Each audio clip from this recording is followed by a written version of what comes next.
which that was whiskey.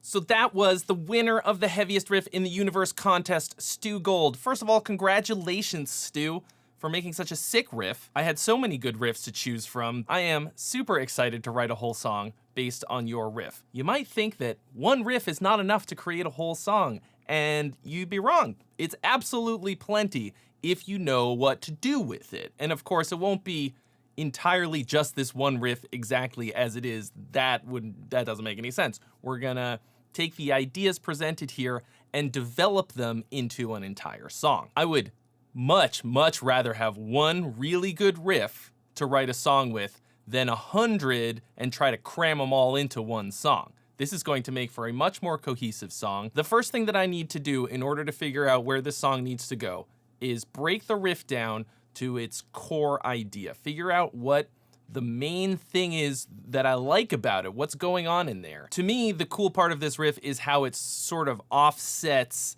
where you think the one is, even though it doesn't actually move. It sets up this little expectation. It takes this 2-note idea, starts right on the beat. The second time we hear it, it's syncopated, it's on the offbeat. So instead of 2 hits this last time, we hear 3 of them. And this is confusing in a good way because we think it's going to be offset again, but then there's 3 of them, and it's like, oh God, where's the one? Which one is oh! It sounds kind of like it's gonna be an odd time signature thing, but it isn't.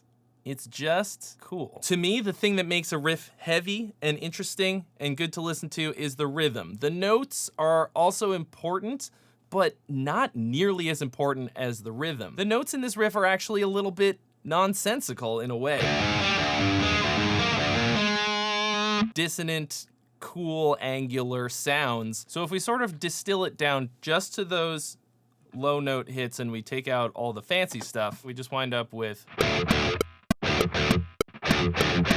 As the winner of the contest, Stu won Easy Drummer 2, Easy Bass 2, and Easy Mix 2, along with my personal favorite Easy Mix 2 pack, which is Metal Guitar Gods 3. So in honor of that, for my guitar tone, I'm using this Andy James Marsh 80s patch,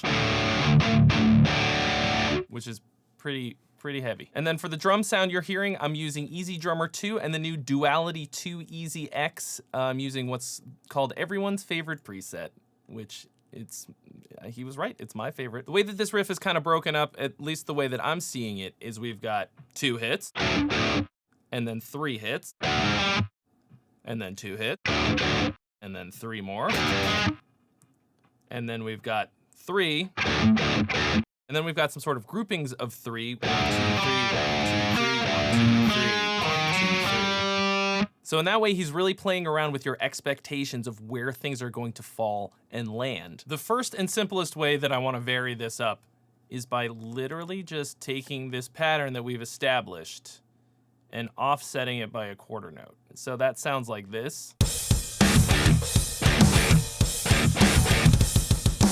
This is sort of like a systematic way that I like to generate some ideas and inspiration. I'm not going to use anything that doesn't sound cool that I come up with like this, but if you're not like feeling anything real specific when you have a really good idea to start with, like this riff, this is a good way to generate some new ideas without completely having to come up with something new and unrelated. So then what I'm gonna do is take these sort of in-between notes, and I'm going to intersperse them in a different way, and I'm gonna change up what the actual notes are also, and I'm gonna kind of move them around and try some different patterns. That's pretty cool. Then a little something to finish it out. See how that sounds when it repeats.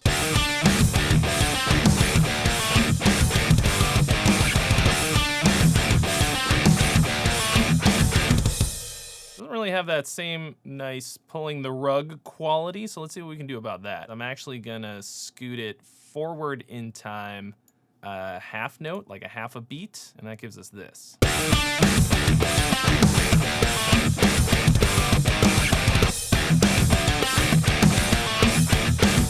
Haven't changed the rhythm of the part almost at all, except that it starts in a different place, which takes us to a whole new universe, and then round it out with a little bit more of this kind of stuff.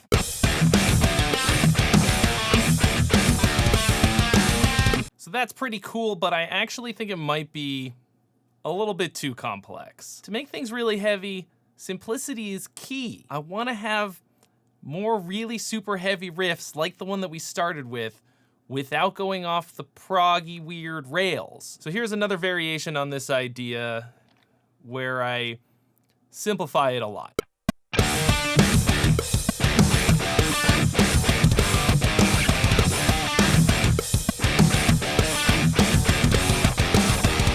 I like this because it ends it in a way that when it repeats, you're not going to expect, once again, where the one is. So let's hear the whole part all together. I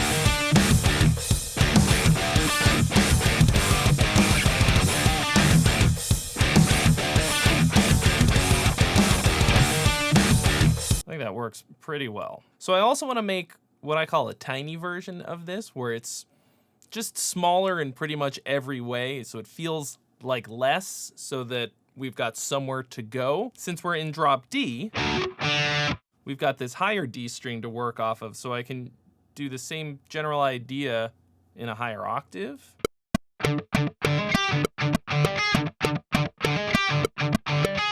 I'm actually feeling like our verse needs to be even way simpler than that. I'm gonna try just the most bare bones, chunky version of just the core idea of the riff.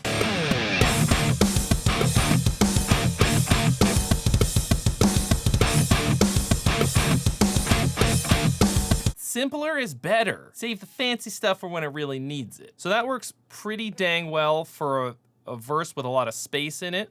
I want to try it on a different chord, because then that gives us somewhere to go.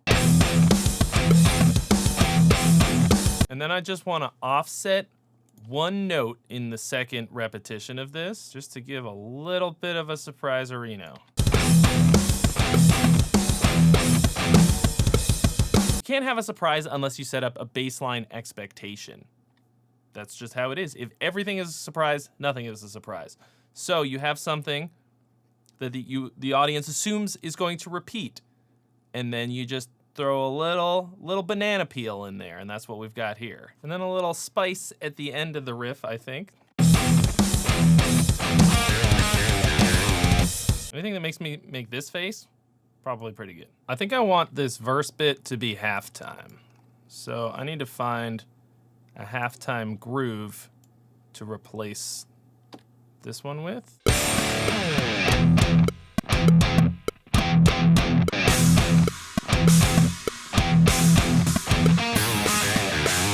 Spice this up a little bit with a fill from the Rhythm Sauvage pack, I think is gonna be the jam for this little bit right here.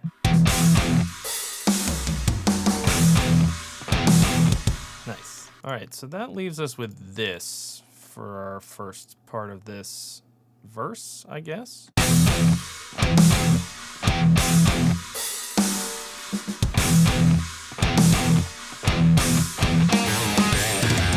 Then I want it to go into full time here. So let's find a groove that's gonna work with that.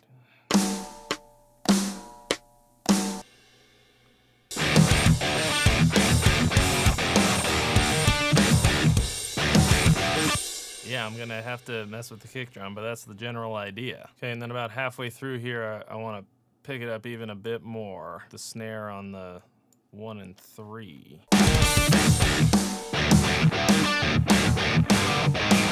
Forgot to turn on the click track, but I still did a pretty good job. It's getting a little fancy pants, but that sounds pretty cool. And then to finish out our verse, I'm gonna have the drums do some hits that line up with what's going on in the guitar to really give us a solid ending. All right.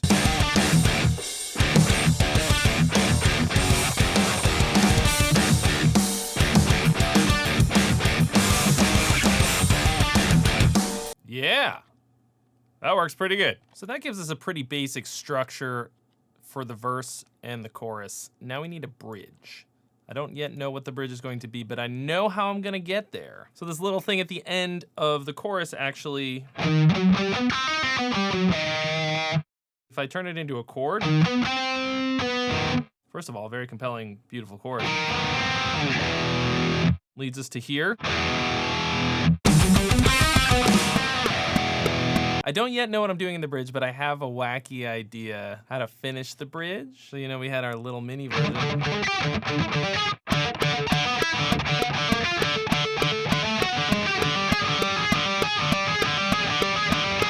Right back into our final chorus. Kind of want this bridge to just be like full on ignorant.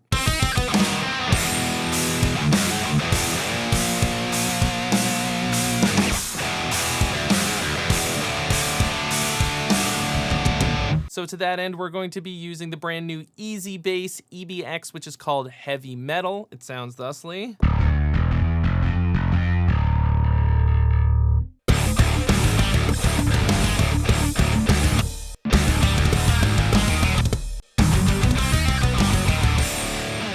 In order to provide a little variation through the second half of this pre-chorus thing, I'm gonna have the bass kind of just ride through playing straight eighths to fill it out and make it a little more exciting. Here's how it sounds for the first half.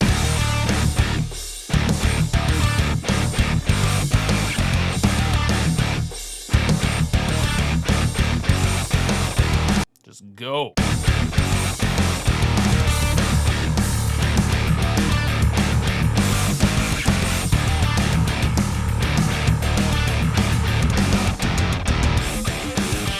Great. All right, now it's time for me to get angry and to make some angry noises with my mouth.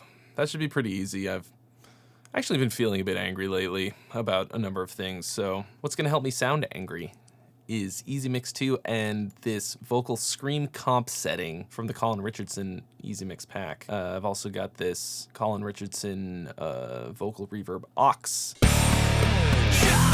On the weight of the trust, implicit, unforgiving.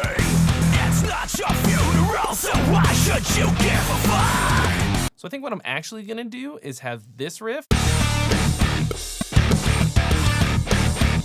think I'm gonna have that be the chorus, and then our main riff is just gonna be the one that happens after the chorus. I think that's gonna work a lot better, and I think that means that I'm gonna be able to make the song a bit shorter, because right now it's actually feeling like there's too much stuff and I wanted to shorten it a bit anyways. And I think the sort of main riff has so much going on that it works better as an instrumental riff anyways. And so it'll just happen after the chorus as our sort of post-chorus little interlude thing. So that puts this song basically where I want it in terms of the overall structure. I have all the different parts that I need. Now I'm gonna finish off these lyrics and vocals and really get it polished up, and then I'm gonna learn it really well, and then I'm gonna track it for real. So that's gonna take a little while, but you're gonna get to listen to it right now. But before we get to that, thank you so much for watching. Big thanks to Toontrack for sponsoring this video, and congratulations to Stu Gold for winning the contest and writing such a super sick riff that I got to turn into this awesome song. So here we go.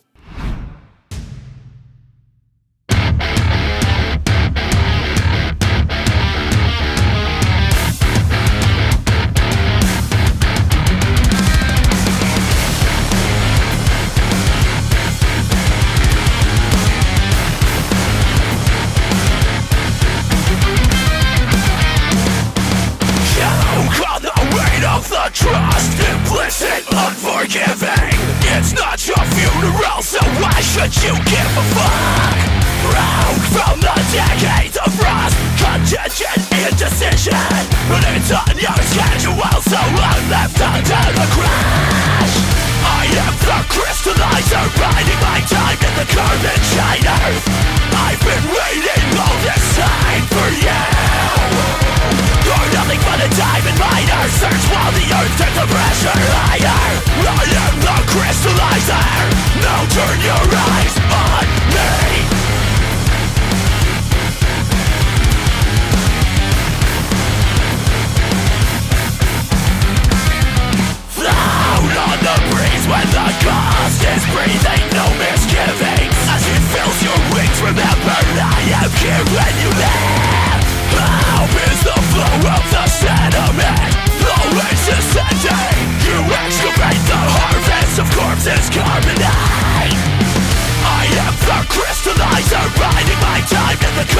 shiner. I've been waiting all this time for you. You're nothing but a diamond miner. Search while the earth turns the pressure higher. I am the crystallizer. Now turn your eyes on me. Dig, dig, strip the earth away. Dig, dig, tap the gleaming vein. Dig, dig, in the rough unknown. Dig, dig, patient as a stone.